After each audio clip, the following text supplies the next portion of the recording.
తండ్రి సన్నిధి మినిస్ట్రీస్ వ్యవస్థాపకులు దైవజనులు షాలేం రాజు గారు రాసిన సత్యదర్శనం. ముందు మాట: ఒక మనిషి 100 సంవత్సరాలు బ్రతికితే అతడు బ్రతుకుతున్న మొత్తం రోజులు ఎన్నో ఎప్పుడైనా ఆలోచించారా?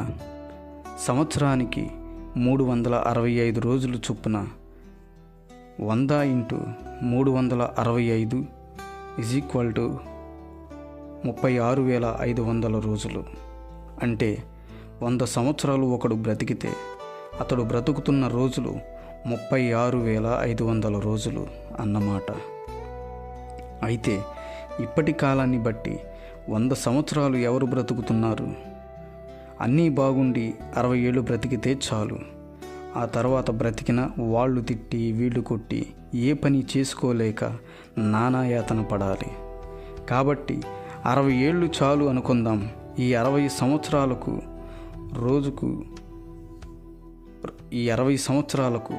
రోజులు లెక్క వేస్తే 60 × 365 = 21,900 రోజులు. ఇందులో ఇప్పటికీ 30 సంవత్సరాల వయసు వారికి సగం జీవితం అయిపోయింది. ఇక మిగిలిన శేషం 10 లేక 11,000 రోజులు కూడా లేవు. ఈ శేష జీవితం కూడా ఖచ్చితంగా బ్రతుకుతామని గ్యారంటీ లేదు. పెద్దలు అన్నారు, దినగండం నూరేళ్ల ఆయుషు అని. కానీ దినగండం కాదు, క్షణగండం. అవును, ఏ క్షణం మన బ్రతుకు ముగుస్తుందో మనకు తెలియదు కదా. ఇదంతా ఎందుకు చెప్పానంటే, జీవితం ఎంత చిన్నదో అర్థం చేసుకోవడానికి. కనీసం 30,000 రోజులు కూడా బ్రతకని ఈ మనిషి ఇక్కడే స్థిరంగా ఉండాలని ఎన్నో ఆలోచనలు చేస్తాడో, ఎంత తపన పడతాడో. నికరం లేని జీవితం మీద భ్రాంతి పెంచుకొని తనను తాను ఎంతో మోసం చేసుకుంటున్నాడో ఒకసారి ఆలోచించండి. సత్యాన్వేషకులుగా దయచేసి కొంత సమయమైనా వెచ్చించి ఈ పుస్తకాన్ని సావధానంగా వినండి. ఆలోచించి స్పష్టంగా ఒక నిర్ణయానికి రండి. ఆ తర్వాత చూద్దాంలే అని పక్కన పెట్టేస్తే ఒక దినాన నీవు పశ్చాత్తాపపడే పరిస్థితి ఖచ్చితంగా నీకు వస్తుంది. కనుక దయచేసి మళ్ళీ చెబుతున్నాను, ఈ ఆడియో సత్యదర్శనం పుస్తకం పూర్తిగా వినండి. ధన్యులు కాగలరు, నెమ్మది పొందగలరు, మోక్ష మార్గానికి చేరగలరు. సత్యదర్శనం. ప్రపంచ దేశాలలో పెక్కు దేశాలను జయించిన అలెగ్జాండర్ ది గ్రేట్ చక్రవర్తులలో ప్రసిద్ధిగాంచినవాడు. ఘోరమైన యుద్ధాలు జరిగించి రక్తపాతాన్ని సృష్టించి ఎంతోమంది ప్రాణాలను తీసి రాజ్య విస్తరణ జరిగించాడు. ఆయనకు ఒకసారి విపరీతమైన జ్వరం వచ్చినదట. ఆ జ్వరమే కదా, తగ్గిపోతుందిలే అని అనుకున్నాడు. కానీ చూస్తూ ఉండగా ఆ జ్వరం ఎక్కువై తీవ్ర రూపం దాల్చి భయంకరమైన విషజ్వరంగా మారింది. వైద్యులు ఎంత ప్రయత్నించి ఎన్ని రకాల వైద్యాలు చేసినా అది అంతకంతకు ఎక్కువైంది, కానీ తగ్గలేదు. చివరకు ఆయన మరణావస్థకు చేరుకున్నాడు. ఆయన మరణించేదానికి ముందు తన దగ్గరనున్న వారికి ఒక సంగతి చెప్పాడట. నేను చనిపోతున్నాను. నేను చనిపోయిన తర్వాత నా శవాన్ని మోయడానికి ఒక శవపేటిక చేయిస్తారు కదా అని అడిగాడట. అందుకు వారు తప్పదు కదయ్యా అన్నారట. అప్పుడు ఆయన ఇలా అన్నాడు, నా కోసం చేసే శవపేటికకు కుడి ఎడమల నా చేతులను శవపేటికలో నుంచి బయటకు తీయునట్లు ఆ శవపేటికకు 2 రంధ్రాలు చేసి నా శరీరమంతా దానిలో ఉంచి నా 2 చేతులు ఆ రంధ్రాలలో నుండి బయటకు లాగండి. అదేవిధంగా నాకు వైద్యం చేసి కాపాడలేకపోయిన వైద్యులు నా శవపేటికను మోయాలి. అలాగే నా శవపేటిక ముందు వెనుక వైద్యులను నడవమని చెప్పండి అన్నాడు. దేవుడు ఒక వ్యక్తికి బ్రతికే అవకాశం ఇవ్వకపోతే తాను బ్రతుకుటకు తాను చేసే ప్రయత్నాలు, వైద్యశాస్త్రం చేసే ప్రయోగాలు ఏవి తనకు ప్రయోజనం కలిగించవు అనే దానికి వారు సాక్ష్యంగా ఉంటారు. ఎందుకంటే నేను అలెగ్జాండర్ ది గ్రేట్ ప్రపంచమంతటిని జయించి భూమి మొత్తాన్ని, రాజ్యాలన్నిటినీ నా కైవసం చేసుకుందామనుకున్నాను. ఎంతోమంది ప్రాణాలను బలి తీసుకొని చాలా వరకు అది సాధించి కనీసం 5 సంవత్సరాలు కూడా దానిని అనుభవించకుండా చిన్న వయసులో 33 సంవత్సరాల లోపే నా బ్రతుకును ముగించాల్సి వచ్చింది. ప్రపంచం మొత్తాన్ని నా వశంలో ఉంచగలిగాను కానీ నా ప్రాణాలు మాత్రము నా వశంలో కాక దేవుని వశంలో ఉన్నాయని అర్థమైంది. కనుక నా బ్రతుకు ద్వారా ప్రజలకు ఎట్టి సందేశం ఇవ్వలేదు. కనీసం నా చావులోనైనా నా ప్రజలకు ఒక సందేశాన్ని ఇవ్వాలి అని అనిపించింది. నాలాగే ఈ లోకాన్ని జయించాలి, సంపాదించాలి, అనుభవించాలి అని అనుకునే అమాయకపు వ్యక్తులకు నా ఖాళీ చేతుల ద్వారా ఒక సత్యాన్ని చెప్పాలి. అదేమిటంటే, నేను నా తల్లి గర్భం నుండి ఈ లోకంలోనికి ఖాళీ చేతులతో వచ్చి రాత్రింబవళ్ళు నిద్రాహారాలు మాని అహర్నిశలు శ్రమించి దేశాలను జయించి సుఖం, సంతోషం అనేది లేకుండా విస్తారంగా సంపాదించాను. కానీ ఊహించని రీతిలో చాలా చిన్న వయసులో అర్ధాంతరంగా నా బ్రతుకు ముగించి ఈ విధంగా సంపాదించినవేమీ తీసుకోకుండా ఇలా ఖాళీ చేతులతో వెళ్ళిపోతున్నాను. ఎంతటి వారి గతి అయినా ఇంతే అని చెప్పి కన్ను మూశాడట. నిజమే. ఈ సంగతి పరిశీలన చేస్తే చక్రవర్తులు, రాజులు, ప్రధానులు, ముఖ్యమంత్రులు, సినిమా యాక్టర్లు, పేరు మోసిన డాక్టర్లు, ఇలా ఈ లోకంలో గొప్పవారిగా చరిత్ర పుటలలోకి ఎక్కిన అనేక మంది అగ్నిలో కాలి బూడిదగాను, మరికొందరు మట్టిలో మట్టిగాను కలిసిపోయారు, పోతున్నారు. ఇది వాస్తవం కాదనగలమా? ప్రతి ప్రారంభానికి ఒక ముగింపు ఉంది. అలాగే ప్రతి మనిషి జీవితానికి ఆరంభం, అంతం ఉన్నాయి. ఈ ముగింపు, మరణం అనేది లేకపోతే మనం ఆలోచించాల్సిన అవసరం లేదు. కానీ ఎంతటి వారికైనా ఏదో ఒకనాడు ఈ చావు తప్పట్లేదు కదా. అందుకే పుట్టిన ప్రతి మనిషి తన ముగింపు గురించి ఆలోచించి జాగ్రత్త పడవలసి ఉంది. కానీ చాలామంది ఈ సంగతి అసలు పట్టించుకోవడం లేదు. తనతో పాటు జీవితాన్ని ఆరంభించిన వారు, తనకంటే వయసులో చిన్నవారు సైతం తన కళ్ళ ముందే కన్నుమూసి ఆవిరిలాగా మాయమవుతుంటే కళ్ళార చూస్తూ కూడా వారంటే చనిపోయారులే, కానీ నేను అంత తేలిగ్గా చావును, నేను ఇక్కడే స్థిరంగా ఉంటానని తన మనసుకు చెప్పి మోసగించుకొని ఆ మోసంలోనే బ్రతికీడుస్తున్నాడు నేటి మనిషి. కొంతమందికి శ్మశాన వైరాగ్యం కలుగుతుంది. అనగా తమ స్నేహితుడో లేక బంధువో లేక ఇరుగు పొరుగున నివసించే వ్యక్తో చనిపోతే అతని సమాధి కార్యక్రమంలో పాల్గొన్న వారి మాటలను పరిశీలిస్తే ఎవరి నోట విన్నా ఏముంది మాయ జీవితం, ఎంత అవస్థపడ్డాడో, చివరికి ఏం తీసుకెళ్ళాడు అని, ఇది అశాశ్వత జీవితమని, మూళ్ళాళ్ల ముచ్చట అని వైరాగ్యం ఉట్టుపడుతుంది. కానీ మీకు తెలుసా, ఆ శ్మశాన కార్యక్రమం అయిపోగానే అప్పటి వరకు వైరాగ్య మాటలు పలికిన వారు వాస్తవాన్ని ఆలోచించక, మరణం తర్వాత జీవితాన్ని యోచించక మళ్ళీ మాయలోనే పడి కొట్టుమిట్టాడుతూ ఉంటారు. అందుకే దాన్ని శ్మశాన వైరాగ్యం అన్నారు. అంటే శ్మశానంలో మాత్రమే ఉంటుంది, బయటకు వస్తే మాయమైపోతుంది. ఇది వింటున్న నీవు వారిలాగే ఆలోచించక కొంచెం ప్రత్యేకంగా ఆలోచించు. ఈ రోజుల్లో మనుషులు బిజీ అయిపోయారు. వాస్తవాలను ఆలోచించే పరిస్థితుల్లో లేరు. రోజుకు 24 గంటల సమయాన్ని మనిషికి దేవుడిస్తే కనీసం రోజులు 1 గంట సమయమైనా దేవునికి కేటాయించక 24 గంటలు తన సంపాదన, తన సుఖం, తన వారి సుఖం అంటూ ఖర్చు చేస్తున్నాడు.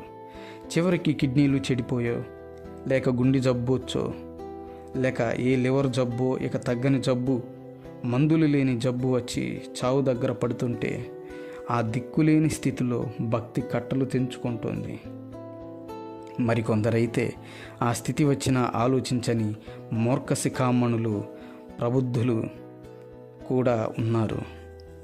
అందుకే అన్నీ బాగున్నప్పుడే మనల్ని సృష్టించిన సృష్టికర్త అయిన దేవుని గురించి, మన ముగింపును గురించి ఆలోచించాలి, తెలుసుకోవాలి. అసలు దేవుడు ఉన్నాడా? ప్రస్తుతం నాగరికత అభివృద్ధి చెందుతున్న నేపథ్యంలో నాస్తికవాదం పెరిగిపోయి దేవుడు అనేవాడు అసలు లేడు అనే స్థితికి మానవుడు ఎదిగిపోయాడు. చాలామంది మనిషి తనంతట తానే పుట్టాడని, అంచెలంచెలుగా జ్ఞానంలో ఎదిగాడని, మనిషే దేవుడని, వేరే దేవుడు లేడని నమ్మి వాదనలకు బయలుదేరారు. ఏమండి, ఏ కుండ తనంతట తాను నిర్మించుకోలేదు. కుమ్మరి చేతులలో మట్టి ముద్దను సారిపై పెట్టి కుండను నిర్మిస్తాడు. ఏ బిల్డింగ్ అయినా తనంతట తాను నిర్మించుకోలేదు. దానిని నిర్మించే మేస్త్రి ఉంటాడు. అలాగే ఇంత చక్కని సృష్టి, మనిషి జీవనానికి అవసరమైన సకల వనరులతో, ఏర్పాట్లతో నిర్మితమైన ఈ సృష్టి తనంతట తాను నిర్మితమైందా? దీనిని సృష్టించిన కర్త ఎవరూ లేరా? ఎంత విడ్డూరం! కుండ ఉంది అంటే దానిని చేసిన కుమ్మరి ఉన్నాడు. చక్కని భవంతి ఉంది అంటే దానిని నిర్మించిన మేస్త్రి ఉన్నాడు. అలాగే సృష్టి ఉంది అంటే దానిని నిర్మించిన సృష్టికర్త ఉన్నాడు అని అర్థం. భూమికి సూర్యునికి మధ్య దూరం కొంచెం ఎక్కువైతే భూమి మంచులా గడ్డకట్టుకుపోతుంది. ఆ దూరమే కొంచెం తక్కువైతే భూమి కాలి బూడిదైపోతుంది. సరిగ్గా భూమి ఎంత దూరం ఉంటే భూమి మీద ప్రాణకోటి బ్రతకడానికి వీలవుతుందో, ఋతువులు ఏర్పడడానికి అవకాశం ఉంటుందో ఆ విధంగా ఏర్పాటు చేయబడింది. ఇవి ఇలా యాదృచ్ఛికంగా అనుకోకుండా ఏర్పడినాయా? ఇంకో సంగతి ఆలోచిద్దాం. మనం పుట్టినప్పటి నుండి చూస్తున్నాం, భూమి మీద నిర్విరామంగా ప్రసరించే జీవవాయువు అంటే గాలి సంగతేంటి? ప్రకృతి మొత్తంలో వీచే గాలి ఒక్క 5 నిమిషాలు తక్కువ ఆగిపోయిందనుకో, ప్రకృతిలోని జీవకోటి మొత్తం ఎక్కడికక్కడే చచ్చి కొయ్య బొమ్మలుగా నిలుక్కుపోయే పరిస్థితి. కానీ అలా జరగకుండా నిర్విరామంగా ఈ జీవవాయువు ప్రసరిస్తూ ఉంది. అనేక జీవనాలను బ్రతికిస్తూ ఉన్నది. దీనికి కారణం ఎవరు? మరో సంగతి, మనిషి శరీర నిర్మాణాన్ని పరిశీలిస్తే ఏ కొంచెం ఇంగితమున్న వారికైనా తెలుస్తుంది. మనిషి తనకు తాను సృష్టించుకోలేడని. కానీ ఒక వ్యక్తి చేత ప్రత్యేకంగా ప్రతి అవయవం, ప్రతి భాగం, ప్రతి నరం, ప్రతి కీలు, ప్రతి నాడి సమస్తము ఖచ్చితంగా రూపించబడ్డాయని తెలుస్తుంది. అదేవిధంగా పునరుత్పత్తికి ఉపయోగకరంగా స్త్రీకి ఉండాల్సిన అవయవాలు స్త్రీకి, పురుషునికి ఉండాల్సిన అవయవాలు పురుషునికి ఎవరిచ్చారు? ఒక వ్యక్తి స్పష్టంగా ఆలోచించి నిర్మించినట్లు లేదు. స్త్రీ గర్భంలో శిశువు ఏర్పడి ఆ బిడ్డ జన్మించగానే వాని ఆకలి తీర్చడానికి తల్లి నుండి పాలు ఉత్పత్తి ఏర్పడుతుంది. అంతకుముందు రావు అని గ్రహించాలి. ఆ పుట్టినవాడు 6 నెలల వయసు వచ్చేసరికి ఆ పాలబలం చాలదు గనుక ఆహారం తినడానికి, నమిలి మృంగడానికి దంతాలు, పళ్ళు ఉత్పత్తి. ఇలా పరిశీలిస్తూ పోతే ఎన్నో సంగతులు కనబడతాయి. పరమాణువు కంటే చిన్నగా ఉండి బీజకణం 6 అడుగుల దేహంగా సకల అవయవాలతో రూపుదిద్దుకుంటుంది. ఇది ఎలా సాధ్యం? ఇది యాదృచ్ఛికమా? ఒక విత్తనం నాటితే భూమి ఆ విత్తనాన్ని మొలిపించి వందల వేల కాయలు కాస్తుంది. ఆ ఉత్పత్తి చేసే శక్తి భూమికి ఎవరిచ్చారు? ఎందుకు ఉంది? శనగకాయ, అరటికాయ, నారింజకాయ ఈ పండ్లన్నిటిపైన భద్రతా కవచాలను ఏర్పరిచింది ఎవరు? దేవుడు లేడు, దేవుడు లేడు అని వాదించేవారు చావును ఆపగలుగుతున్నారా? చావకుండా మనిషిని శాశ్వతంగా బ్రతికి ఉండేటట్లు చేయగలుగుతున్నారా? మనిషి తనంతట తాను ఒక జీవకణాన్ని తయారు చేయగలడా?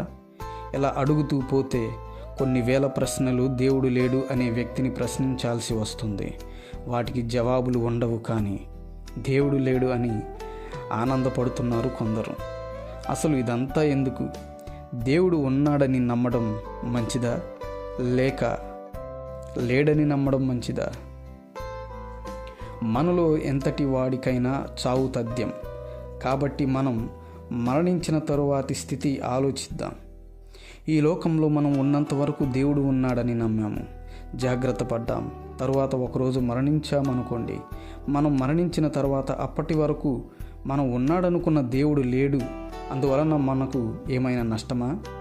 కానీ మనం భూమి మీద బ్రతికున్న నాళ్ళు దేవుడు లేడు, జీవుడు లేడు అని బ్రతికి తీరా మరణించాక మనం లేడు అనుకున్న దేవుడు ఉన్నాడనుకోండి, ఏమిటి పరిస్థితి?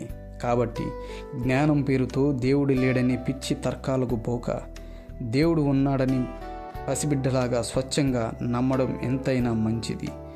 ఆయనను గుర్తెరిగి గౌరవించి ఆరాధించి సేవించడం కూడా ఎంతైనా ఉత్తమం.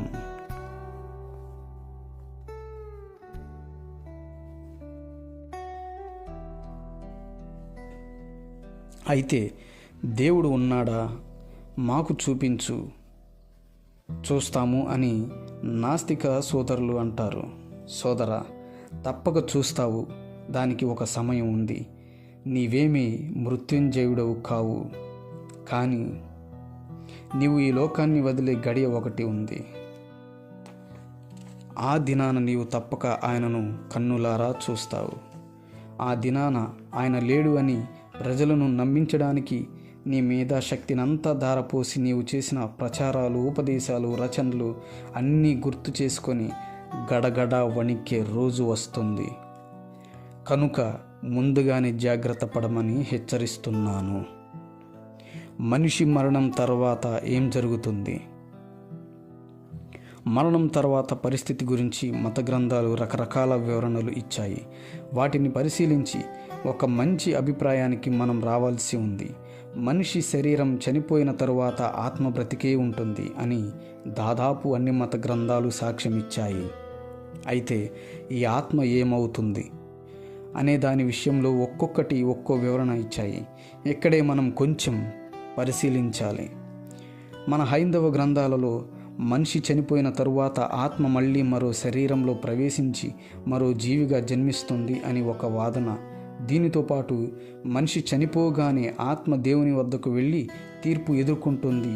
అక్కడ దోషిగా తేలితే నరకానికి వెళుతుంది, నిర్దోషిగా తేలితే మోక్షానికి అనగా స్వర్గానికి వెళుతుంది అని రెండవ వాదన. ఈ రెండిటిని పరిశీలిస్తే రెండవ వాదన సమంజసం అని అనిపిస్తుంది. మొదటి వాదన అసమంజసం, అసాధ్యమనిపిస్తుంది. ఎందుకంటే ఒక ఆత్మ శరీరాన్ని వదిలి మరొక శరీరంలో ప్రవేశించి మళ్ళీ పుడుతుంటే జీవులు అభివృద్ధి ఉండదు. ఉదాహరణకు, దేవుడు తన సృష్టిలో మొదట 1000 మందిని చేశాడనుకో. వారి ఆత్మలు శరీరం చనిపోయాక అవే ఆత్మలు జన్మిస్తాయి. కనుక ఆ 1000 సంఖ్య పెరగకూడదు. ఎందుకంటే ఆ ఆత్మలే కదా మళ్ళీ పుడుతున్నాయి. మరి పరిస్థితి అలా ఉందా?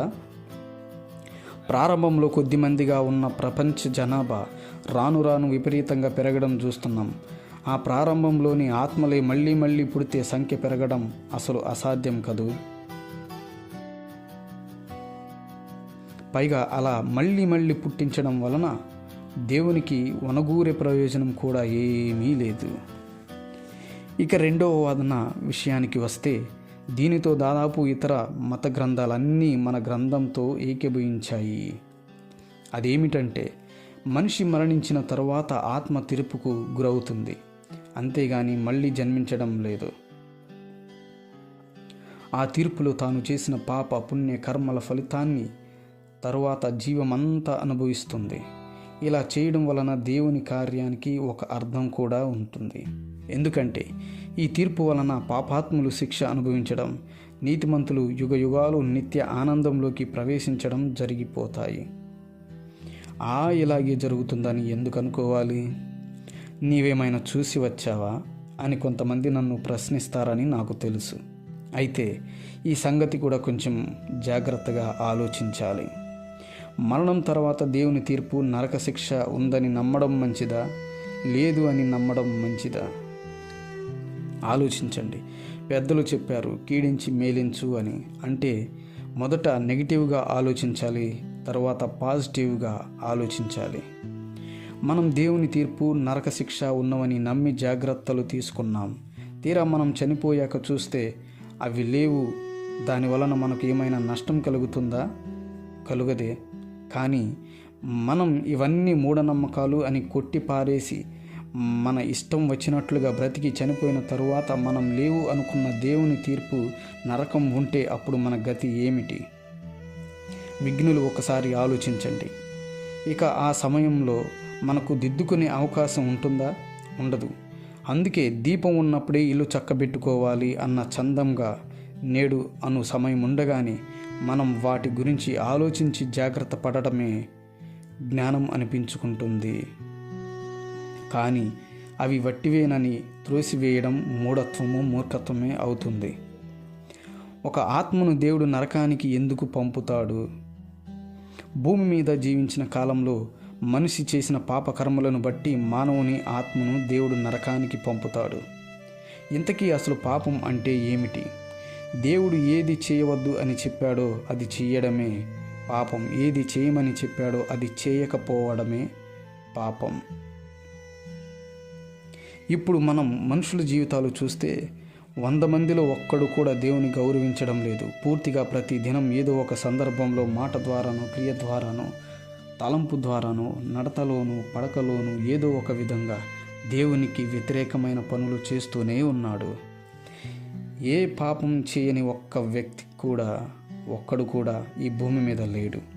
ఇంకా చెప్పాలంటే మనిషి జన్మతా కూడా పాపే. ఎందుకంటే పుట్టే ప్రతి బిడ్డకి తండ్రి నుండి వారసత్వంగా వ్యాధి ఎలా సంక్రమిస్తుందో అలాగే పాపపు స్వభావం కూడా సంక్రమిస్తుంది. అంటే పుట్టుకతోనే స్వభావ సిద్ధంగా పాపంతో పుడుతున్నాము. కనుకనే చిన్న ప్రాయం నుంచే పాపపు ఆలోచనలు, అలవాట్లతో పెరుగుతున్నాము. జన్మత కర్మణ అందరూ పాపులుగా ఉన్నారు. గనుక మరి ఈ లెక్కన మనుషులందరూ నరక శిక్షకు వెళ్లాల్సిందేనా? ఖచ్చితంగా. ఎందుకనగా పాపాదవశ్యం మరణం ప్రయాతి, పాపాదవశ్యం నరకం ప్రయాతి అంటున్నది మన ఆర్య ధర్మశాస్త్రం. పాపాత్మునికి నరకం తప్పదు, పాపాత్మునికి మరణం తప్పదు. మరి ఈ పాపం నుండి, నరకం నుండి బయటపడే మార్గం ఏది? ఈ పాపం నుండి విడుదల పొందడానికి మతాలు, మత గ్రంథాలు చెప్పిన మార్గాలు ఏమిటి? ముందుగా ఇస్లాం మతంలో ముస్లిం సోదరులు ఏది నమ్ముతున్నారు అని వారిని ప్రశ్నించి చూశాను. నేను వారిని, అయ్యా, మనిషి జన్మతా పాపి, కర్మల్లో కూడా పాపం చేస్తున్నాడు, ఆ పాపానికి ఘోర నరక శిక్ష ఉన్నది అని మత గ్రంథాలు ముక్త కంఠంతో సాక్ష్యమిస్తున్నాయి. మరి మీరు నమ్ముతున్న ఇస్లాం మతం ధర్మంలో పాపం నుండి బయట పడి నరకాన్ని తప్పించుకోవాలి అంటే ఏం చెయ్యాలి అని అడిగాను.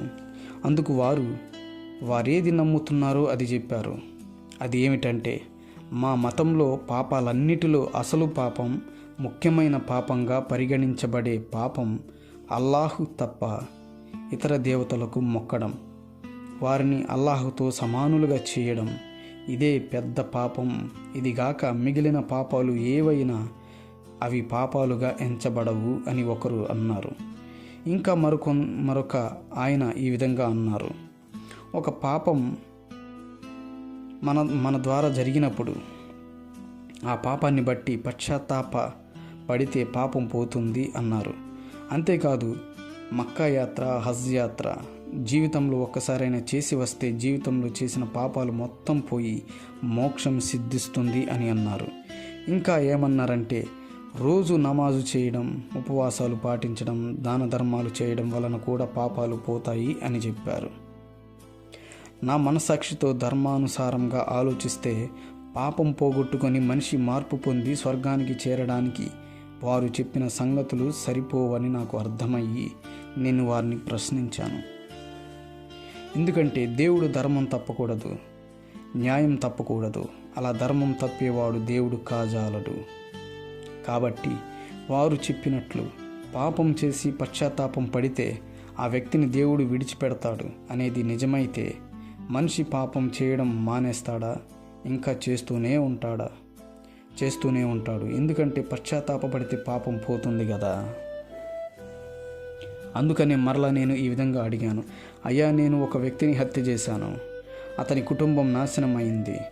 ఆ తర్వాత నేను పశ్చాత్తాపడ్డాను, నమాజులు చేశాను, ఉపవాసాలు ఉన్నాను, హజ్ యాత్ర చేశాను, దాన ధర్మాలు చేశాను. ఇవన్నీ చేశానని దేవుడు నేను చేసిన దుర్మార్గాన్ని విడిచిపెడతాడా? ఒకవేళ విడిచిపెడితే నా వలన హత్య గావింపబడిన వ్యక్తికి, నాశనమైన అతని కుటుంబానికి దేవుడు ఏమని సమాధానం చెప్తాడు? అప్పుడు దేవుడు అన్యాయస్తుడు అవుతాడా? న్యాయస్తుడు అవుతాడా? న్యాయస్తుడు కాడని అర్థం. మరి న్యాయం ఏమిటి? తప్పు చేసిన వాడిని శిక్షించడమే న్యాయం. ఈ సంగతి ముస్లిం సోదరులు ఆలోచించడం లేదు. ఇలానే పాపాలు పోతాయని గట్టిగా నమ్ముతున్నారు. ఇది చదువుతున్న మీరు లేక వింటున్న మీరు ఆలోచించండి. వారు నమ్ముతున్నది సమంజసమేనా? పైన చెప్పినట్లు మనిషి ఒక్క పాపంతో ఆగడం లేదే, కొన్ని వేల లక్షల పాపాలు చేస్తున్నాడు. వాటికి న్యాయ తీర్పు ఏమిటి? ఇక నేను పుట్టిన పెరిగిన హిందూ మతంలో పాపాలు పోవాలంటే ఏం చెయ్యాలి అని అన్వేషించాను. హైందవ పురాణాలలో ఒక విధంగాను, వేదాలలో మరొక విధంగాను పాపాల నుండి విడుదల కలిగే మార్గాన్ని సూచించారు. ముఖ్యంగా 100కి 99 మంది హిందూ సోదరులు నమ్ముతున్నది ఏమిటంటే, మనం చేసిన పాపాలకు ప్రతిగా స్వామివారికి ఏదో ఒక అర్పణ ఇస్తే మనం చేసిన పాపాలన్నీ పోయి మనకు మోక్షం సిద్ధిస్తుంది అని. అందుకే ఆకుపూజ, బిల్వార్చన, తైలాభిషేకం, పాలాభిషేకం, పుష్పాభిషేకం, నెయ్యి అభిషేకం, కోటి దీపార్చన, సహస్రార్చన, కుంకుమార్చన, కుంభాభిషేకం, పుష్కర స్నానం, పుణ్యనదీ స్నానం, గోదానం, భూదానం, జపం, తపం, వ్రతం, మండల దీక్ష, మాలధారణ, నిలువు దోపిడీలు, తలనీలాలు, అగరబత్తీలు, కొబ్బరి టెంకాయలు, మంగళహారతులు ఇవన్నీ అర్పిస్తున్నారు. అయితే ఇక్కడ మరొక ప్రశ్న కలుగుతుంది. అదేమిటంటే, తప్పు చేసిన వారిని శిక్షించడం న్యాయమా? వారి దగ్గర ప్రతిఫలాన్ని తీసుకొని విడిచిపెట్టడం న్యాయమా? నిజంగా మనం ఇచ్చే అర్పణలను దేవుడు తీసుకుంటున్నాడా? పాపం చేసిన మనం ఇచ్చే అర్పణలను దేవుడు తీసుకొని మనల్ని విడిచిపెడితే దేవుడు మన పాపంలో పాలిభాగస్తుడు అవుతాడు కానీ న్యాయాధికారి, ధర్మవంతుడు ఎలా అవుతాడు? ఒకవేళ దేవుడు మనం ఇచ్చేవి తీసుకొని మన పాపాన్ని వదిలేసేది నిజమే అయితే పాపం చేసేవాడు మానుకుంటాడా? ఇంకా 4 చేస్తాడా? కాబట్టి ఈ విషయంలో మన వారు చేస్తున్నది సరి అయినది కాదు. 100కి 100% దేవుడు మనం ఇచ్చే అర్పణలను తీసుకోడు. అవి ఆయనకు చెల్లవు. జ్ఞానం కలిగి వారు నేను చెప్పే సంగతులు ఆలోచిస్తారు. జ్ఞానం కలిగిన వారు నేను చెప్పే సంగతులు ఆలోచిస్తారు. జ్ఞానం లేని వారు ఆవేశపడతారు. అయితే హైందవ గ్రంథాలలోని, వేద గ్రంథాలలో, కొన్ని బ్రాహ్మణాలలో ఆర్య ఋషులు మరొక వాదన వినిపించారు. అదేమిటంటే, పాపోహం, పాపకర్మాణం, పాపాత్మ, పాప సంభవ, త్రాహిమాం కృపయా దేవ, శరణాగత వత్సల, అన్యదా శరణం నాస్తి, త్వమేమా శరణం మమ. అనగా, నేను పాపిని, పాపకర్మలు చేస్తున్నాను, నా ఆత్మ కూడా పాపంలోనే ఉన్నది, నేను పాపంలోనే పుట్టాను. ఓ కృపగల దేవుడా, వాత్సల్యం చూపువాడా, నా పాపాల నుండి బయటపడడం, వాటిని వదిలించుకోవడం నా చేత కాదు. నీవే ఏదైనా దారి చూపిస్తే తప్ప నాకు దిక్కులేదని అర్థం. అనగా, మనిషి చేసే పాపకర్మలు తొలగిపోయి శిక్షను తప్పించుకోవాలి అంటే దేవుడే ఏదైనా దారి చూపాలి తప్ప మానవుడు తనంతట తాను పాపాలని తొలగించుకోలేడు. ఈ మాటతో క్రైస్తవ విశ్వాసం కూడా ఏకీభవిస్తుంది. అసలు క్రైస్తవులు నమ్ముతున్నది ఏమిటి? పాపం చేసిన మానవుడు శిక్ష పొందుటే న్యాయము అని బైబిల్లోని ధర్మశాస్త్రం ప్రకటించింది. ఇక్కడే ఒక చిక్కు సమస్య ఉంది. సృష్టికర్త అయిన దేవుడు మన అందరి తండ్రి, అదే సమయంలో న్యాయాధిపతి కూడా. ఇప్పుడు మన విషయమై తండ్రిగా ఆలోచించాడనుకో, మన పాపాలని విడిచిపెడతాడు. అప్పుడు మనం సంతోషిస్తాము. కానీ న్యాయం దేవుని ప్రశ్నిస్తుంది, నిలదీస్తుంది. ఎందుకంటే దేవుడు న్యాయాన్ని గౌరవించాల్సిందే, లోబడాల్సిందే. అలాగని న్యాయాన్ని గౌరవించి మనల్ని శిక్షిస్తే న్యాయం సంతోషిస్తుంది కానీ మనం దేవుణ్ణి నిలదీసే అవకాశం ఉంది. అది ఏమనగా, తండ్రి, నీవు భవిష్యత్ జ్ఞానాన్ని ఎరిగిన వాడవు గదా, మమ్మల్ని సృష్టించక మునిపే మేము ఎలాంటి వారం అవుతామో నీకు తెలియదా? అసలు ఉనికిలో లేని మమ్మల్ని సృష్టించడం ఎందుకు?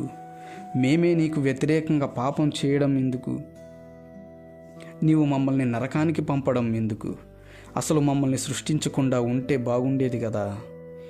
ఇప్పుడేమో న్యాయాధిపతిగా శిక్ష వేస్తానంటున్నావు.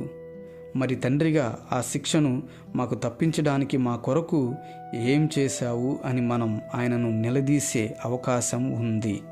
అందుకే భూత భవిష్యత్ వర్తమాన కాలాలను ఎరిగిన దేవుడు ఈ సమస్యకు పరిష్కారం వెదికే మనల్ని సృష్టించాడు. మరి ఏమిటి ఆ పరిష్కారం? ఈ సంగతి సులువుగా అర్థం కావడానికి ఒక చిన్న ఉదాహరణ చెబుతాను. ఒక జడ్జి గారు ఉన్నాడు. ఆయన చాలా మంచివాడు, నీతిపరుడు, న్యాయవంతుడు. ఆయనకు ఒక కొడుకు కూడా ఉన్నాడు. ఆ కొడుకును తాను ఎంతో ప్రేమించాడు. ఆ కొడుకు పెరిగి పెద్దవాడై చెడ్డ స్నేహాలను బట్టి చెడిపోయాడు. తన స్నేహితులతో కలిసి అక్రమ కార్యపాలలో పాల్గొని చివరకు ఘోరమైన హంతకుడిగా మారిపోయాడు. తండ్రిని గౌరవించేవాడు కాదు, పట్టించుకునేవాడు కాడు. చివరకు ఒకరోజు వాడు చేసిన దుర్మార్గాలన్నీ బట్టబయలయ్యాయి. అరెస్ట్ అయ్యాడు. పోలీసు అధికారులు అతన్ని తెచ్చి కోర్టులో తీర్పు నిమిత్తము హాజరుపరిచారు. చిత్రం ఏమిటంటే జడ్జి అతని కన్న తండ్రే. జడ్జి గారు తన పీఠం మీద కూర్చున్నాడు. ముద్దాయిని తెచ్చి బోనులో నిలబెట్టారు. జనం పరీక్షగా చూస్తున్నారు. ఎందుకంటే బోనులో నిలబడింది ఆయన కన్న కొడుకు గనుక ఎలాంటి తీర్పు ఇస్తాడా అని వాదోపవాదాలు అయ్యాయి. అతడు చేసిన నేరాలు, వాటి తాలూకు ఆధారాలు అన్నీ జడ్జి గారి ముందుంచారు. పరిశీలించాడు.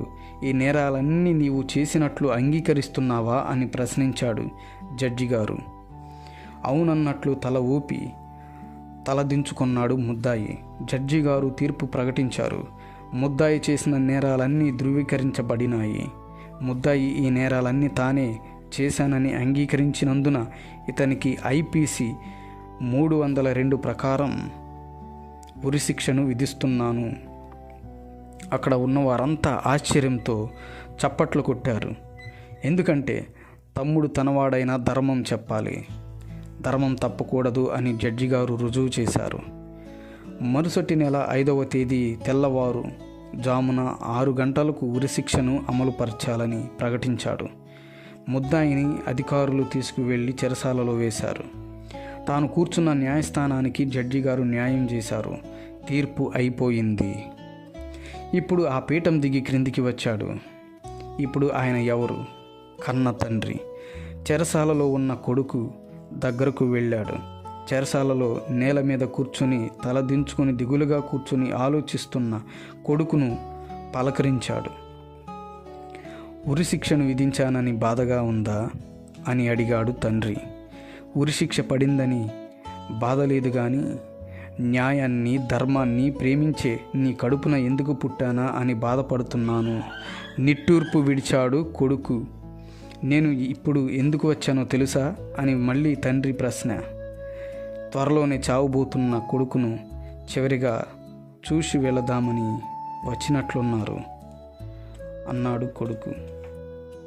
నేను నీకు ఉరిశిక్ష వేసేటప్పుడు మా నాన్న ఒక జడ్జిగానే ఆలోచించి జడ్జి స్థానానికి న్యాయం చేశాడు కానీ తండ్రిగా నా గురించి ఆలోచించలేదు కదా అని నీకు అనిపించి ఉండవచ్చు. అయితే కోర్టులో ఉన్నప్పుడు న్యాయాధిపతిగా నా బాధ్యతను నేను నెరవేర్చాలి. అందుకే నీ నేరాలకు శిక్ష విధించాను. అయితే ఇప్పుడు తండ్రి బాధ్యత మిగిలిపోయింది. దానిని నెరవేర్చడానికే వచ్చాను. ప్రశ్నార్థంగా చూశాడు కొడుకు. అవును, ఇప్పుడు తండ్రిగా రక్షించడానికి వచ్చాను అన్నాడు. నన్ను ఎలా రక్షిస్తారు? నాకు శిక్ష వేయడమే న్యాయం కదా. శిక్ష రద్దు చేసి నన్ను బయటకు తీయడం అంటే న్యాయం తప్పినట్లే కదా అడిగాడు కొడుకు. దానికి తండ్రి శిక్ష పడుతుంది, అది ఖాయమే. కానీ నీ మీద కాదు, మరి నా మీద. అవును, నీవు పొందవలసిన ఆ శిక్షను నేనే పొందుతాను. నేను న్యాయాన్ని ఎంత ప్రేమిస్తున్నానో నిన్ను అంతే ప్రేమిస్తున్నాను. న్యాయాన్ని తప్పలేను, అందుకే తప్పులకు తగిన శిక్ష వేసి న్యాయాన్ని గౌరవించాను.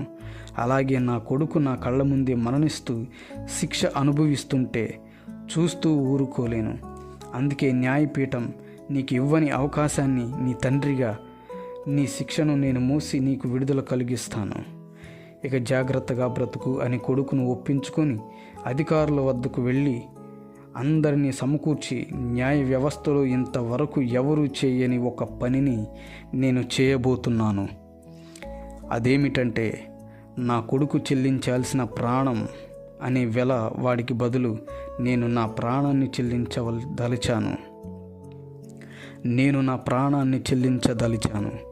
వాడి తప్పుడు జీవితాన్ని దిద్దుకొని బ్రతికే అవకాశాన్ని వాడికి కల్పించాలనుకుంటున్నాను. దయచేసి నాకు సహకరించమని వారిని వేడుకొని కొడుకు స్థానంలోనికి వెళ్ళిపోయాడు. కొడుకుని విడిపించాడు. ఉరిశిక్ష పొందే సమయం దగ్గర పడింది. అధికారులు ఆయన దగ్గరకు వచ్చారు. అయ్యా, రేపు మిమ్ములను ఉరి తీస్తాము. ఏదైనా చివరి కోరిక ఉందా? ఉంటే కోరుకోండి అని అడిగారు. అందుకు ఆయన ఉరిశిక్ష పడిన వ్యక్తిని ఉరి తీసేటప్పుడు కుటుంబ సభ్యులకు చూసే అవకాశం ఇవ్వరు, కానీ నన్ను ఉరి తీసేటప్పుడు నా కొడుకుకి చూసే అవకాశం ఇవ్వండి. ఆయన ఉరిశిక్ష పడిన వ్యక్తిని ఉరి తీసేటప్పుడు కుటుంబ సభ్యులకు చూసే అవకాశం ఇవ్వరు, కానీ నన్ను ఉరి తీసేటప్పుడు నా కొడుకుకి చూసే అవకాశం ఇవ్వండి. వాడి కన్నుల ఎదుట నన్ను ఉరి తీయండి. ఇదే నా ఆఖరి కోరిక అన్నాడు. మరుసటి దినం వేకువనే ఆయన కొడుకు చూస్తూ ఉండగా తండ్రికి ఉరిశిక్ష అమలు చేశారు. తన కళ్ళ ఎదుట తన దోషాలకు కన్న తండ్రి విలవిలలాడుతూ ప్రాణం వదులుతూ ఉంటే కొడుకు గుండెలవిసేలా రోదించాడు. తన తప్పుడు పనులను ఎంతో అసహించుకున్నాడు. ఇప్పుడు చెప్పిన ఉదంతంలో ఈ తండ్రి 3 పనులు సాధించగలిగాడు. 1. జడ్జిగా న్యాయం ప్రకారం నేరస్తునికి శిక్ష వేశాడు. 2. తండ్రిగా శిక్ష మోసి కొడుకును రక్షించుకున్నాడు. 3. కొడుకు కోసం ప్రాణం పెట్టి అతని మనస్సు మార్చేశాడు. ఇప్పుడు ఆ కొడుకు మళ్ళీ పాత జీవితంలోకి వెళ్ళలేడు. ఒకవేళ వెళ్ళడానికి ప్రయత్నించినా తన తండ్రి త్యాగం అతనిని ఆపివేస్తుంది. నిజంగా ఈ లోక న్యాయస్థానం ఒకరి శిక్షను మరొకరు మోయడానికి అంగీకరించినా అంగీకరించకపోయినా దేవుని న్యాయస్థానం మాత్రం అందుకు ఆమోదించింది. ఆ దేవుని అత్యుత్తమ న్యాయాన్ని అనుసరించే పాపానికి శిక్ష పడింది. ఆ దేవుని అత్యుత్తమ న్యాయాన్ని అనుసరించే పాపానికి శిక్ష పడింది. పాపికి రక్షణ దొరికింది. పాపాత్ముడు మార్పు చెంది నీతిమంతుడిగా మారడానికి దేవుని ప్రేమ, త్యాగం సహాయపడ్డాయి. దేవుడు ఇలా చేస్తేనే మన పాపాల నుండి మనకు విముక్తి కలుగుతుంది తప్ప మరో మార్గం లేదు. ఆ విధంగా బిడ్డల పాపాల కోసం ప్రాణాలు పెట్టిన ఏకైక తండ్రి ప్రభువైన యేసుక్రీస్తు. ఆ బిడ్డలం మనమే. టూకీగా ఒక మాటలో చెప్పాలంటే, బిడ్డల తప్పుకు వారైనా శిక్ష అనుభవించాలి, లేదా వారి స్థానంలో వారి కన్న తండ్రి అయినా ఆ శిక్షను అనుభవించాలి. పోనీ మనం ఒకరి పాపాలు ఒకరం మోయడానికి ఏమైనా వీలు పడుతుందా? వీలు పడదు. ఎందుకంటే మనమందరం పాపులమే.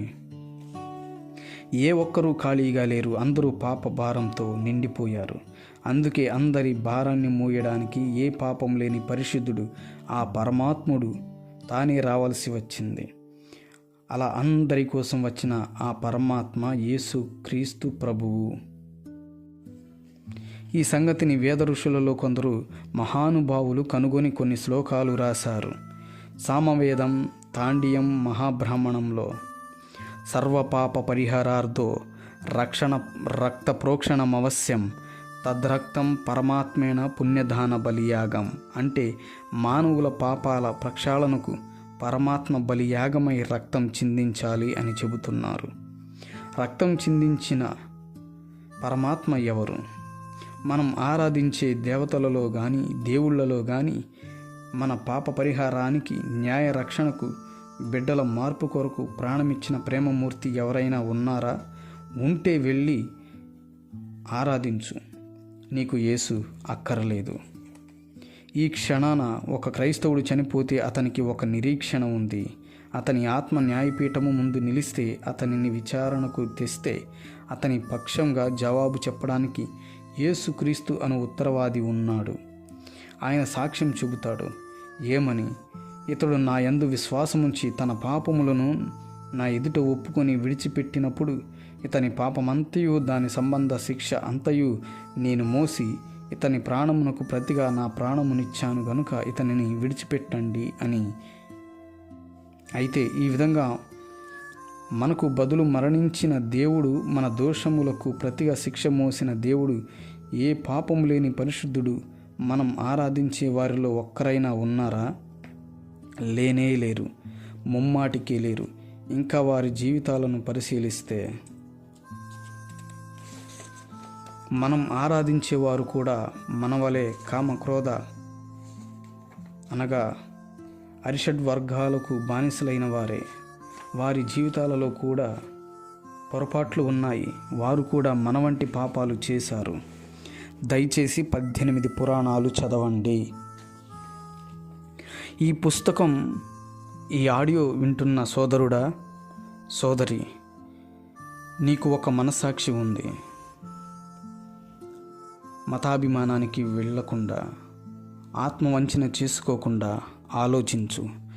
నీవు నమ్ముతున్న మత విశ్వాసంలో, నీవు చేస్తున్న భక్తి మార్గంలో నీ పాపాలు తొలగించి నీకు నరకాన్ని తప్పించే అవకాశం ఉందా? పరిశీలించాల్సిన బాధ్యత నీది గనుక నీ నిర్ణయానికే వదిలివేస్తున్నాను. నేను చెప్పే ఈ సంగతులు నీవు నిర్లక్ష్యం చేస్తే జీవితంలో గొప్ప నష్టాన్ని, మరణం తర్వాత శాశ్వత కష్టాన్ని, యుగ యుగాలు ఆరని అగ్నిని ఎదుర్కోవాల్సి వస్తుంది. ఎందుకంటే ఏనాటికైనా ఈ లోకాన్ని వదలక తప్పదు కదా. ఇవి గాక అనేక సంగతులు శ్లోకాల రూపంలో వ్రాసి ఉన్నాయి. ఋగ్వేదం 10వ మండలం 9వ సూక్తం, 90వ సూక్తం. పురుష సూక్తంలో తొలుత జన్మించిన ఆది సంభూతుడు యజ్ఞమయ్యాడని వ్రాయబడి ఉంది. అలాగే శుక్ల యజుర్వేద సంహితలో 23వ అధ్యాయం 17వ మంత్రములో అగ్ని పశువయ్యాడని, యజ్ఞమందు ఆహుతించబడి తిరిగి లేచి భూలోకమునకు అధిపతి అయ్యాడని, ఇలా ఎన్నో సంగతులు వ్రాయబడినవి. ఇవన్నీ యేసుక్రీస్తులోనే నెరవేరినవి. వేరొకరిలో వీటి నెరవేర్పు మనం కనుగొనలేము. అథర్వవేదీయ గోపద బ్రాహ్మణం పేజీ నెంబర్ 41లో చత్వారి సృగ్నత్రయో అస్య పాదాద్వే శీర్షే సప్త హస్తాసో అస్య త్రిధాబద్ధో వృషభో రోరవీతి మహోదేవో మర్త్యాం ఆవివేశ ఇతి. ఈ శ్లోకం యొక్క భావం, మహాదేవుడు మన నిమిత్తం సాధుజీవి వలె వచ్చి యజ్ఞం, మరణం అవుతాడని. ఇలా అనేక శ్లోకాలలో యేసును గూర్చి స్పష్టంగా ప్రస్తావించారు. వేద ఋషులు జరిగించే యాగాలు 7. వాటిలో అజామేధం అనే యాగం సాక్షాత్తు యేసుక్రీస్తు శిలువ యాగాన్నే స్పష్టంగా ప్రకటించింది. ప్రజాపతి దేవేర్భ్యం ఆత్మానం యజ్ఞం కృత్వా ప్రాయశ్చిత్. భావం, పుడమి పాపభారాన్ని తొలగించుటకు ప్రజాపతి అయిన దేవుడే యజ్ఞమై ఆహుతై ప్రాయశ్చిత్తం చేయలట. అంతేగాక భవిష్య పురాణం ప్రతిసర్గ పర్వంలో ఇలా ఉంది. హిమగిరి శిఖరం మీదికి ఒకనాడు శాలివాహనుడు వెళ్ళాడు. అక్కడ తెల్లని వస్త్రములు ధరించి దగదగా మెరిసిపోతున్న ఒక మహాపురుషుడు కనిపించాడు. శాలివాహనుడు ఆయనను, మహానుభావ, నీవెవరు అని ప్రశ్నించాడు. అప్పుడు ఆయన, నేను. శ్లోకం: కోభవానితీతం ప్రాహ శోభో వాచముదాన్విత్వం ఈశపుత్రం చ మాన్విద్వి కుమారి గర్భసంభవం మ్లేచ్ఛ ధర్మస్య వక్తారం మసేహుహం సమాగత అహం ఏషామహసి హనామా అని బదులిచ్చాడు. నేను దైవకుమారుడను, భూమి మీద కన్య గర్భాన పుట్టబోతున్నాను, సత్యవ్రత స్థితుడను, యేసు క్రీస్తు అను నామమున ధరిస్తాను అని తెలిపాడు. అంతేగాక స్వామి వివేకానందులు వారు సైతం యేసుక్రీస్తును గూర్చి ప్రత్యేక సాక్ష్యం ఇచ్చారు. ప్రబోధరత్నాకం అనే గ్రంథంలో మొదటి పేజీలోను 2వ పేజీలోను యేసును గూర్చి స్పష్టమైన 3 సంగతులను మాట్లాడారు. 1. పరమపితను మనం తెలుసుకోన జాలము, పరమపుత్రుని మాత్రమే తెలుసుకోగలం. మానవ రూపంలో క్రీస్తు ద్వారా మాత్రమే పరమపితను గాంచగలం. క్రీస్తు ద్వారా మాత్రమే అంటే ఇంకొకరి ద్వారా, ఎవరి ద్వారా కూడా పరమపితను గాంచలేమని అర్థం. 2. క్రీస్తు లోకుల పాపాన్ని హరిస్తున్నాడు. మానవుల పాపాలన్నీ హరించుటకు, వాటిని భరించుటకు యేసు తప్ప వేరే మార్గం లేదు. 3. యేసులో ఎలాంటి అపరిపూర్ణత లేదు అని అన్నారు. వివేకానందుల వారు యేసులో అపరిపూర్ణత లేదు అంటే మిగిలిన వారిలో ఇంతవరకు మనం సేవించిన వారు అందరూ అపరిపూర్ణులేనన్నమాట. నిజమే, వారి జీవితాలను మనం చదివితే మనకు కూడా అంతే అనిపిస్తుంది. ఇలాంటి బోలెడన్ని సంగతులు మహనీయులు వేదాలలోనూ ఇతర గ్రంథాలలోనూ వ్రాశారు. గనుక నా ప్రియమైన సోదర సోదరీమణులారా, యేసు ప్రభు ఎవరు అనుకుంటున్నారు? నీకు తెలుసా, నీవు నీ అసలు సృష్టికర్తను హేళన చేస్తున్నావని? యేసు 2 కులాలకు దేవుడని అపోహపడి తక్కువగా ఆలోచిస్తున్నావు. తెల్లోళ్ళ దేవుడని ఎద్దేవన చేస్తున్నావు. అంతేకాకుండా వేద ఋషులు గణపరచిన మహనీయుడిని నీవు తృణీకరిస్తున్నావు. యేసుక్రీస్తు తెల్లవాళ్ళ దేవుడు కాదు, నల్లవాళ్ళ దేవుడు కాదు. యేసుక్రీస్తు అందరికీ ప్రభువు. ఇకనైనా ఆలోచించి మారు మనసు పొంది ప్రభు అయిన యేసునందు విశ్వాసం ఉంచు. అప్పుడు నీవును నీ ఇంటి వారును రక్షణ పొందుదురు. చివరిగా మీకు మరికొంత సమాచారం కోసం ఈ విషయాలు తెలియజేస్తున్నాను. సృష్టికర్త అయిన దేవుని లక్షణాలు: 1. తాను ఒక్కడే సృష్టి స్థితి లయకారుడై ఉండాలి. 2.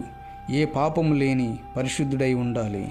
3. నీతి న్యాయం ధర్మం తప్పని వాడై ఉండాలి. 4. పాపాత్ముడైన మానవుణ్ణి నాశనం చేయడం కాదు కానీ వాని పాపాల నుండి బయటపడే దారి చూపగలవాడై ఉండాలి. 5. కామ క్రోధ లోభ మోహ మద మాశ్చర్యాలైన అరిషడ్వర్గాలను జయించిన వాడై ఉండాలి. 6. ఈ సృష్టి ఆరంభాన్ని గమనాన్ని అంతాన్ని కూడా చెప్పగలిగి ఉండాలి. 7. లోకంలో ఎవరూ చూపలేనంత ప్రేమ చూపగలిగిన వాడై ఉండాలి. 8.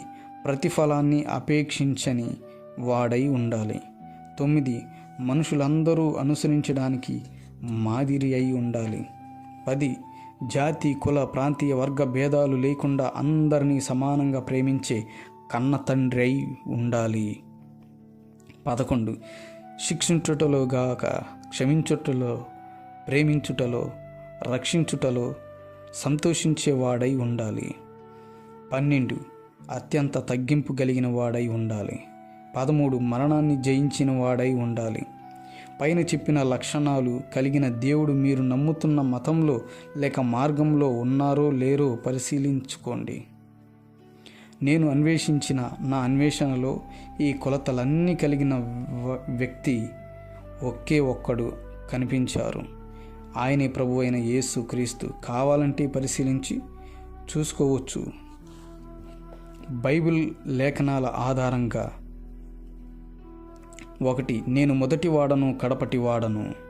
ప్రకటన గ్రంథం 1వ అధ్యాయము 18వ వచనం.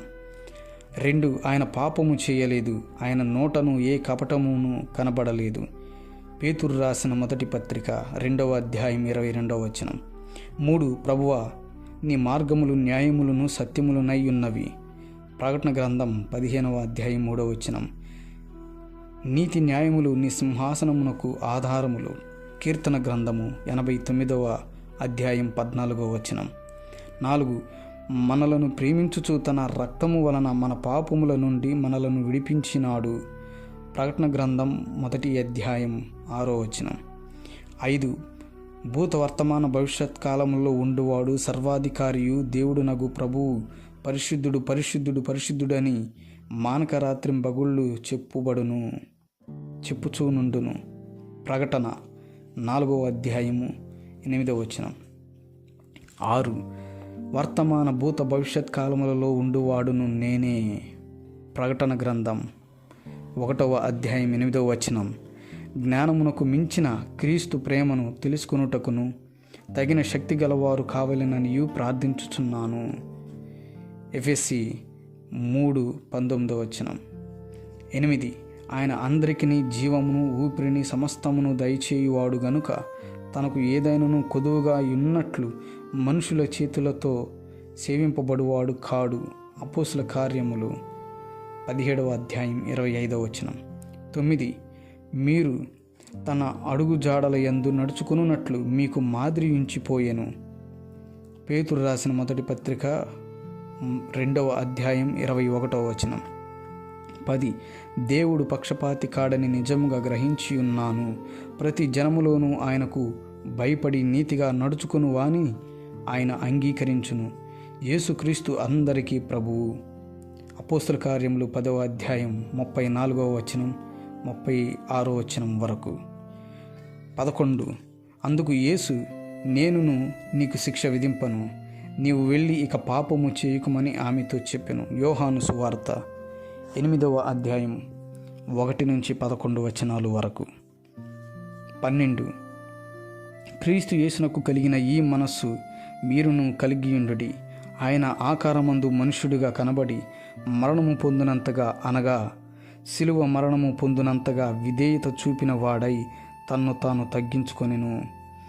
ఫిలిప్పీ పత్రిక 2వ అధ్యాయము 5-8 వచనాలు. 13. లేఖనముల ప్రకారము ఆయన 3వ దినమున తిరిగి లేచెను. కొరింథీయులకు రాసిన మొదటి పత్రిక 15వ అధ్యాయము 3-4 వచనాలు.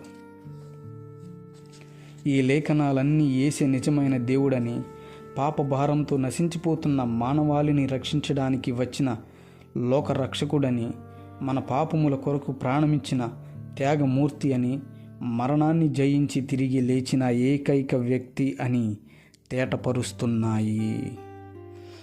కన్న తల్లి ఒడికి దూరమైన పసిబిడ్డకు మనము ఏమిచ్చి ఓదార్చినా తన దుఃఖము నుండి విడుదల పొందలేడు,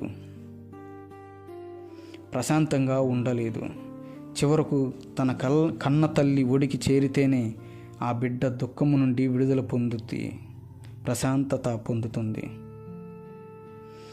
అలాగే కన్న తల్లి వంటి అసలు సృష్టికర్తను వదిలిపెట్టి ఎంతమందికి భక్తి చేసినా నీ దుఃఖము నుండి విముక్తి పొంది మనశ్శాంతి అనుభవించలేవు. నీకు కన్న తల్లి లాంటి సృష్టికర్త ఆ యేసే. యేసు రోగికి ఆరోగ్యం, మనస్సుకు శాంతి, ఆత్మకు రక్షణ ఇవ్వగల ఏకైక దేవుడు. ఈ 3 మత విశ్వాసాలను నేను మీ ముందుంచాను. వీటిలో ఎవరి విశ్వాసం సరి అయినదిగా ఉందో పరిశీలించండి. విజ్ఞులు దయచేసి ఆలోచించి చెప్పండి. ఈ సంగతులను పరిగణలోనికి తీసుకొని ఏది సరి అయినదో గుర్తించి ఒక నిర్ణయానికి రండి. సత్య మార్గాన్ని అనుసరించి నరకాన్ని తప్పించుకోండి. సృష్టికర్త మరియు రక్షకుడునైన యేసును గూర్చి ఇంకా తెలుసుకోవాలి అంటే బైబిల్ గ్రంథాన్ని చదవండి. ఈ పుస్తకం విని లేక చదివి ఇతరులకు పరిచయం చేయండి. తద్వారా మీ జీవితంలో ఒక మంచి పని చేసిన వారు అవుతారు, దీవింపబడతారు. దేవుని ఆశీస్సులు మీకు కలుగునుగాక. ఆమెన్.